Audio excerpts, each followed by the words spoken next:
Hi everybody, this is Melissa Blundon from North Madison Congregational Church with Tuesdays in the Garden. And I thought I would start off this little presentation with a prayer. And from a book called Blessings. You see it? Julia Cameron. And it's one of my favorite books of prayer. And as I read it, I feel a little funny because it's about I, because it's meant to be something that you would say alone as a prayer. So this is not about I, it's about we.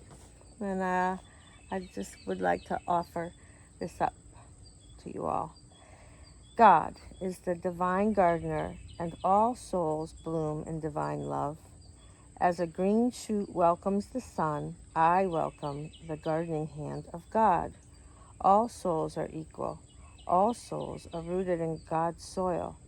I am both a gardener and a flower blooming in the field of God.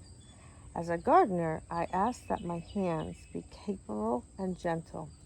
I ask that I bring to the world beauty and tenderness, love and appreciation. As a part of the very garden which I tend, I ask that I flower fully, showing myself in my greatest beauty. I ask that I unfold perfectly, that my nature be a delight to those around me. Knowing my need for nutrients and care, I allow myself to be nurtured, shaped, and sheltered by those who care for me. In the blossoming of humankind, I gladly take my place as both a beauty and a caretaker of beauty.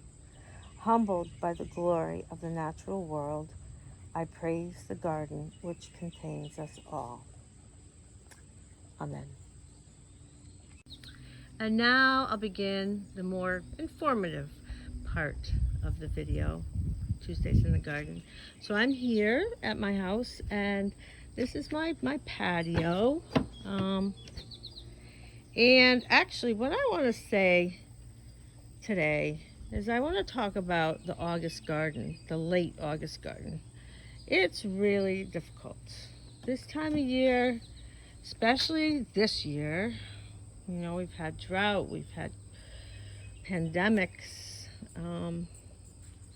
It's just been really difficult. And I know I, for one, have kind of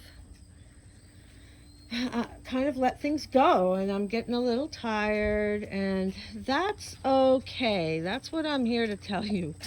That's okay. Just enjoy. Just enjoy the natural beauty. This is down here. Is that little earlier in our Tuesdays in the Garden series. I showed you my salad bowl garden, and as you can see, it's all empty now. We enjoyed the salad greens and the kale, and I had snap peas, and it was all really great. And soon I will plant another, cold crop, but not today. Soon. But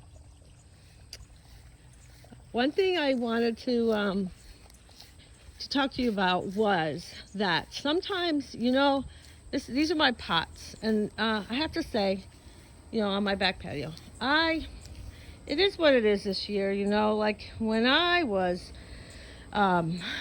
shopping around, when I was gathering stuff to do my containers, and, in the middle of a pandemic, and, stuff wasn't always, I didn't go shopping around, I mean, of course I get most of my stuff at Madison Earth Care, naturally. But, I just, whatever they had, I took. And some things like that I normally would plant, I didn't, because I didn't want to go looking for it. And, the suppliers were low too. So this here, though, is a mandevilla.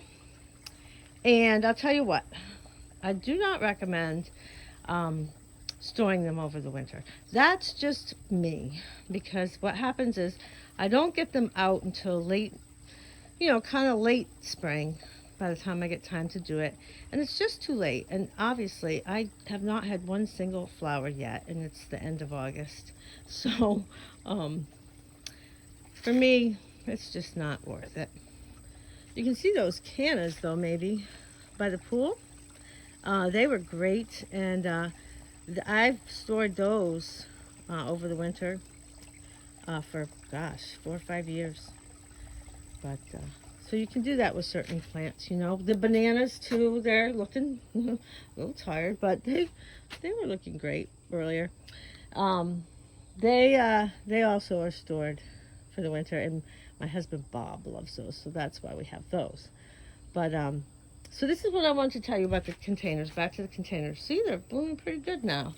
Well, let me tell you, I went away back in July, and I did not make good arrangements to have my containers watered. I had so much other stuff to do that I just didn't make arrangements. And so when I came back, they were a little crispy and practically dead.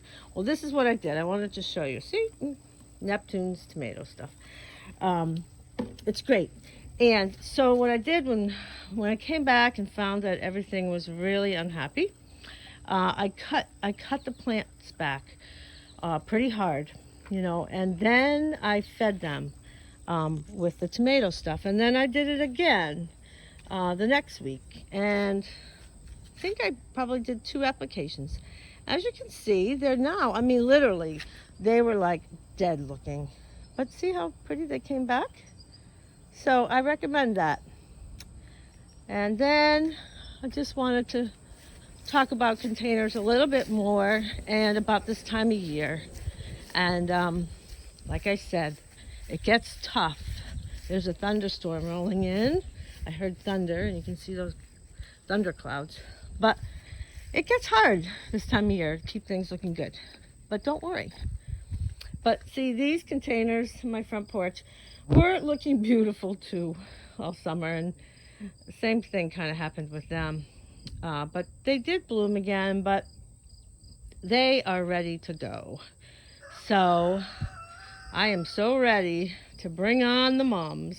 I actually love mums, and I really look forward to this time of year when the mums come. So that's my next project. In a few days, these planters will be full of mums. And that right there is going to be a morning glory. Well, it is a morning glory, but I haven't had any flowers yet, so hopefully I will be getting some soon. They're usually really, really prolific in like September. So that's that. I just wanted to mention that mostly about there's Henry and London. They always like to join us here with Tuesdays in the garden. But anyway, if your August garden has you a little down, don't worry. That's the great thing about gardening. There's always next year. And just enjoy what's left of the beautiful season. All right, guys, take care. Bye-bye now.